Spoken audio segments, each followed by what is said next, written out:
క్రీస్తునందు ప్రియమైన శుభవచనం దేవుని ప్రియులకు యేసుక్రీస్తు ప్రభువారి శ్రేష్టమైన శక్తిగల నామమున ఈ ఉదయకాల శుభాలు అందిస్తున్నా. సియోనులో నుండి నా తండ్రి మిమ్మల్ని ఆశీర్వదించునుగాక. ఆమేన్. దేవుని ప్రియులారా, ఎలా ఉన్నారు? లేవగానే ప్రభుని స్తుతిస్తూ ఘనపరుస్తూ లేచి యేసయ్య నామాన్ని కొనియాడుతూ ఉన్నారా? ఆయన సన్నిధిలో దేవుడు ఈరోజు మీ జీవితంలో గొప్ప కార్యములు చేయునుగాక. యేసయ్య నమ్మదగిన దేవుడండి. ఆశగల ప్రాణాన్ని తృప్తిపరిచేవాడు ఆయన. ఎవరు ఏ ఆశతో ఉన్నారో ఆశగల ప్రాణాన్ని ఏం చేస్తాడు? తృప్తిపరుస్తాడు. దేవుని సన్నిధిలో మనము కనిపెట్టినప్పుడు ఖచ్చితంగా దేవుడు మన పక్షాన గొప్ప కార్యాలు చేయబోతున్నాడు. చింతించబాకండి, దిగులు పడబాకండి. యేసయ్య మీ జీవితంలో ఈ దినం గొప్ప కార్యములు చేసి మిమ్మల్ని ఆశీర్వదించునుగాక. ఆమెన్. హల్లెలూయా. ఈరోజు శుభోచనం కొరకు 121 కీర్తనలోకి వచ్చామండి. ఇది యాత్ర కీర్తన. మొదటి 2 వచనాలు చదువుకుందాం. కొండల తట్టు నా కన్నులు ఎత్తుచున్నాను, నాకు సహాయం ఎక్కడి నుండి వచ్చును? యెహోవా వలననే నాకు సహాయము కలుగును. ఆయన భూమి ఆకాశములను సృజించినవాడు. చాలా అద్భుతమైన కీర్తన అండి, యాత్ర కీర్తన. ఇది 120 నుంచి 134 15 కీర్తనలు యాత్ర కీర్తనలు ఉన్నాయి పరిశుద్ధ బైబిల్ గ్రంథంలో. ఇవి ఇశ్రాయేలీయులు వారి యాత్రలో పాడుకునే పాటలు. ఇవి యాత్ర కీర్తనలు. అద్భుతమైన విషయాలు ఈ కీర్తనలో పరిశుద్ధాత్మ దేవుడు మన కొరకు వ్రాయించాడు. కాబట్టి ఈరోజు ఈ కీర్తనలో నుంచి ఒక ప్రాముఖ్యమైన విషయాన్ని మనం జ్ఞాపకం చేసుకుందాం. దావీదు కీర్తనాకారుడు అంటున్నాడు, కొండల తట్టు నా కన్నులు ఎత్తుచున్నాను. కొండలంటే యెరూషలేములోని అధికారులు, నాయకులు. నాకు సహాయం ఎక్కడి నుండి వస్తుంది? చాలాసార్లు మనం ఏదైనా సహాయం నిస్సహాయ స్థితిలో ఉన్నప్పుడు పలాని వారు సహాయం చేస్తారు, పలాని వారు సహాయం చేస్తారు, వాళ్ళు సహాయం చేస్తారు, వీళ్ళు సహాయం చేస్తారని మనం చూస్తూ ఉంటాం, ఎదురు చూస్తూ ఉంటాం. కొండల తట్టు నా కన్నులు ఎత్తుచున్నా, నాకు సహాయం ఎక్కడి నుండి వస్తుంది? యెహోవా వలననే నాకు సహాయము కలుగును. దేవుడే మనకు సహాయం చేసేవాడు. ఎందుకు దేవుడు మనకెందుకు సహాయం అంటే, ఆయన భూమ్యాకాశములను సృజించినవాడు. దేవుడు భూమ్యాకాశములను ఏం చేశాడు? సృష్టించినవాడు. ఆయన మన సృష్టికర్త అయిన దేవుడు కాబట్టి ఆయన మాత్రమే మనకేం చేయవాడు? సహాయం చేయవాడు. ఒక భార్యాభర్తలు ఇద్దరు కలిసి అమెరికా దేశంలో వారు కారులో వెళ్తూ ఉన్నారంట. వెళ్తూ ఉంటే వారు వెళ్తున్న కారు సడన్గా అది ప్రాబ్లం వచ్చి ఆగిపోయింది. చాలాసేపు ప్రయత్నం చేస్తున్నారంట, అది వారి వల్ల కాలేదు. అదే కారు వేసుకొని ఒక ఆయన వెళ్తూ ఈ రోడ్డు మీద ఈ కారు ఆగటం చూసి తన కారు ఆపుకున్నాడంట. ఆపుకున్నాడు. ఆయన పెద్ద మనిషి, ఒక షార్ట్ వేసుకొని ఉన్నాడు. నడుచుకుంటూ ఈ కారు వాళ్ళ దగ్గరికి వచ్చాడు. కెన్ ఐ హెల్ప్ యూ, నేను మీకు ఏమైనా సహాయం చేయగలనా అని అడిగాడంట.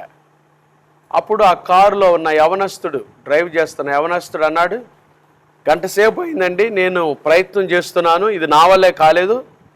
మీరు చూస్తే పెద్దోళ్ళు లాగున్నారు, మీరెట్లా సహాయం చేస్తారంటే, ఒక 5 నిమిషాలు బయటికి రా, నేను చూస్తాను దాని సంగతి అన్నాడంట. అప్పుడు ఆ భార్య భర్తలు ఇద్దరు మాట్లాడుకొని ఆయన కారు తాళం ఇచ్చి వాళ్ళు బయటకు వచ్చారు. ఆ కారు తాళం తీసుకొని ఆయన లోపలికి వెళ్ళి 5 నిమిషాల్లో దాన్ని బాగు చేసి స్టార్ట్ చేశాడు. స్టార్ట్ అయింది కారు. వీళ్ళు ఆశ్చర్యపోయారు. ఆశ్చర్యపోయి, ఎవరండి మీరు? ఒక గంట సేపు నుంచి కారు కోసం మేము ప్రయత్నం చేస్తున్నాం, ఇది మా వల్ల కాలేదు, మీరు ఎలా దీన్ని స్టార్ట్ చేయగలిగారు అని అడగగానే ఆయన అన్నాడంటే, నా పేరు మైకేల్ హెన్రీ ఫోర్డ్, ఈ ఫోర్డ్ కారు తయారు చేసింది నేనే. ఈ కారు తయారు చేసింది నేనే కాబట్టి కారుకు బాగలేకపోతే ఎలా రిపేర్ చేయాలో కూడా అది నాకే తెలుసు. దేవుని బిడ్డలారా, యేసుక్రీస్తు ప్రభువారు మన సృష్టికర్త అయిన దేవుడు కాబట్టి ఆయన మాత్రమే మనకు సహాయం చేయువాడు. ఎంత గొప్ప మాట చూడండి. ఆయన భూమి ఆకాశములను సృజించినవాడు. He is our creator God. యేసుక్రీస్తు ప్రభువారు మన సృష్టికర్త. కాబట్టే ఆయన మనకు సహాయం చేయవాడు, మనల్ని బాగు చేయవాడు. రెండో మాట చూడండి, ఆయన మన సృష్టికర్త మాత్రమే కాకుండా ఆయన ఎవరో తెలుసా? ఇశ్రాయేలును కాపాడువాడు, కునుకడు, నిద్రపడు. ఆయన మన కాపాడే దేవుడు. He is our protector God. ఆయన మనల్ని కాపాడువాడు. ఆయన మన సృష్టికర్త మాత్రమే కాకుండా ఆయన మనల్ని కాపాడుతున్నాడు నిరంతరం. ఇశ్రాయేలును కాపాడువాడు, కునుకడు, నిద్రపడని వాక్యం సెలవిస్తూ ఉంది. ఈ ఉదయకాలం నువ్వు ఏ పరిస్థితుల్లో ఉన్నావో దేవుడు నిన్ను కాపాడువాడు. ఆయన మన సృష్టికర్త అయిన దేవుడు. అంత మాత్రమే కాదు, ఆయన మనల్ని కాపాడుతున్న దేవుడు. కాపాడుతున్నాడండి. దేవుడు మనల్ని కాపాడకపోతే మనం ఏ పాటి వారం కదండి. ఇశ్రాయేలును కాపాడువాడు, కునుకడు, నిద్రపోడు. దేవుడు కాపాడుతాడు నిరంతరం. నీ మార్గములన్నిటిలో నిన్ను కాపాడుటకు ఆయన నిన్ను గురించి తన దూతలకు ఆజ్ఞాపిస్తాడంట. ఇది మొదలుకొని నిరంతరం నీ రాకపోకలను యెహోవా నిన్ను కాపాడును. ఆయన మనల్ని కాపాడుతున్నాడు. దేవుడు మనల్ని కాపాడేవాడు. కాబట్టి ఎన్నో కీడుల అపాయాలు మన చుట్టూ ఆవరించి ఉన్నాయి. దేవుని కాపుదల మనకుంది కాబట్టే వాటన్నిటిలో నుంచి దేవుడు మనల్ని కాపాడుతూ బయటికి తీసుకొస్తూ ఉన్నాడు. తండ్రి సన్న ఒక మాట అంటే, తన భక్తుల పాదములు తొట్టిల్లకుండా ఆయన వారిని కాపాడును. దేవుడు కాపాడేవాడు. మూడో మాట చూడండి, ఆయన నీ కుడి ప్రక్కను యెహోవా నీకు నీడగా ఉండును. పగలు ఎండ దెబ్బైనను నీకు తగులదు, రాత్రి వెన్నెల దెబ్బైనను నీకు తగులదు. చూసారా? ఆయన మనల్ని అపాయం రాకుండా కాపాడటమే కాకుండా మన కుడి ప్రక్కన మనకు నీడగా ఉండి పగలు ఎండ దెబ్బ తగలకుండా, రాత్రి వెన్నెల దెబ్బ తగలకుండా ఆయన మనల్ని సంరక్షిస్తున్నాడు. He is our caretaker God. He is our creator God. He is our protector God. He is our caretaker God. ఆయన మన సంరక్షకుడు.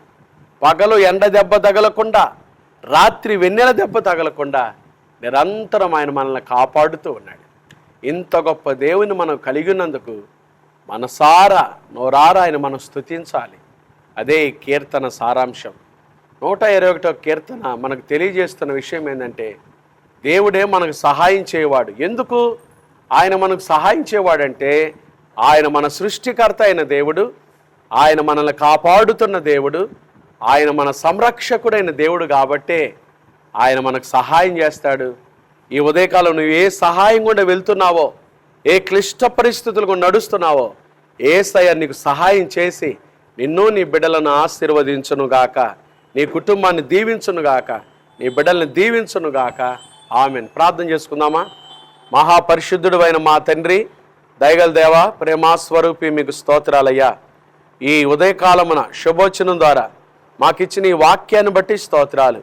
భూమి ఆకాశములను సృజించిన వాడు, ఆయన వల్లనే మాకు సహాయం కలుగుతుందని శ్రేష్టమని మీ వాక్యం ద్వారా మమ్మల్ని దర్శిస్తున్నందుకై స్తోత్రాలు. ఉదయకాలం లేచి నీ బిడ్డలు ఏ సహాయం కొరకు ఎదురు చూస్తున్నారో, వారి కుటుంబాలు ఏ సహాయం కొరకు ఎదురు చూస్తున్నారో నీ బిడ్డలను జ్ఞాపకం చేసుకోండి. మీరు మా సృష్టికర్త అయిన దేవుడు కాబట్టి మాకు సహాయం చేస్తున్నారు. మీరు మమ్మల్ని కాపాడుతున్న దేవుడు కాబట్టి మాకు సహాయం చేస్తున్నారు. మీరు మా సంరక్షకుడు అయిన దేవుడు కాబట్టి మాకు సహాయం చేస్తున్నారు. ఏ అపాయం రాకుండా మమ్మల్ని కాపాడుతున్నందుకై పగలు ఎండ దెబ్బ అయినను, రాత్రి వెన్నెల దెబ్బ తగలకుండా మమ్మల్ని కాపాడుతున్నందుకై స్తోత్రాలు. ఉదయకాలం నీ బిడ్డలు ఏ పరిస్థితులు కూడా ఉన్నారో వారిని కాపాడి భద్రపరచండి, క్షేమాన్ని దయచేయండి. అయ్యా, ఉదయకాలం ఎవరైతే అనారోగ్యంతో ఉన్నారో వారిని ముట్టి బాగు చేయండి. హాస్పిటల్, ఐసీలో రోగులుగా ఉన్న బిడ్డలను ముట్టి స్వస్థపరచండి. ఈరోజు తండ్రి పుట్టినరోజులు, వివాహ వార్షికోత్సవాలు, శుభకార్యాలు జరుపుకున్న బిడ్డలకు మీ దీవులు సమృద్ధిగా కుమ్మరించండి. చిన్న బిడ్డలు మొదలుకొని పెద్దవారు వరకు వారు వెళ్తున్న స్కూల్స్, ఆఫీసులు, కార్యకలాపాలు రాకపోకలో మీ కృపాక్షేమాలు తోడుగా ఉంచండి. అయ్యా, వ్యాపారం చేస్తున్న వ్యాపారికులను దీవించండి. చేతుల కష్టార్జితం చేసుకుంటున్న బిడ్డలను దీవించండి. ఉద్యోగాలు చేసుకున్న వారిని దీవించండి. నిరుద్యోగులకు ఉద్యోగ భవిష్యత్తు దయచేయండి. ఏకాంగులను సంసారులుగా చేయండి. గర్భిణీ స్త్రీలకు సుఖమైన ప్రసవం దయచేయండి. గర్భం లేని తల్లులు ఎవరైతే ఉన్నారో యేసు నామములో వారి గర్భములు తెరిచి బిడ్డలను ఆశీర్వదించండి. పరీక్షలు రాస్తున్న బిడ్డలకు సహాయం దయచేయండి. చదువుకుంటున్న బిడ్డలకు విశేషమైన జ్ఞానం దయచేయండి. హాస్టల్లో ఉంటున్న మా బిడ్డల చుట్టూ మీ కంచె వేయండి. ఈరోజు తన్ని ప్రయాణం చేస్తున్న ప్రయాణికులకు మీ క్షేమం దయచేయండి. వారు ట్రైన్లో వెళ్తున్న, బస్సులో వెళ్తున్న, కాలి నడకన వెళ్తున్న, స్కూటర్ మీద వెళ్తున్న, విమానాల్లో వెళ్తున్న బిడ్డలకు క్షేమం దయచేయండి. ఈ దిన జీవితయాత్రలను ఎదుర్కొనబోయే ప్రతి శోధన, కీడు, దుష్టుడు, అపాయం తప్పించి క్షేమాన్ని, కృపను దయచేయండి. ఈరోజు ఎవరైతే వారి గృహాల్లో శుభకార్యాలు పెట్టుకున్నారో, ఆయా శంకుస్థాపనలు పెట్టుకున్నారో, ఆయా వారి జీవితాల్లో తండ్రి మరి ఏ కార్యాల కోసం ఎదురు చూస్తున్నారో వారి పక్షాన కార్యాలు జరిగించి ఒక్కొక్కరిని మీరు ఆశీర్వదించమని, అయా ప్రతి ఒక్కరిపై మీ దీవుని కుమ్మరించమని, ఈ శుభవచనం ద్వారా ప్రతి ఒక్కరిని మీరు ఆశీర్వదించమని, క్రైస్ట్ బ్లెస్సింగ్ చర్చ్ పరిచర్యలను దీవించమని యేసు నామమున ప్రార్థిస్తున్నాము తండ్రి. ఆమేన్. త్రియేక దేవుని ప్రేమ, కృపా, సమాధానములు ఉదయకాలం ఈ శుభవచనంలో పాల్గొన్న దేవుని ప్రియులందరికీ, సిబిసి పరిచర్లకు, కుటుంబాలకు ఇప్పుడు ఎల్లప్పుడు ప్రభు రాకడ పర్యంతం తోడైనను గాక. ఆమేన్.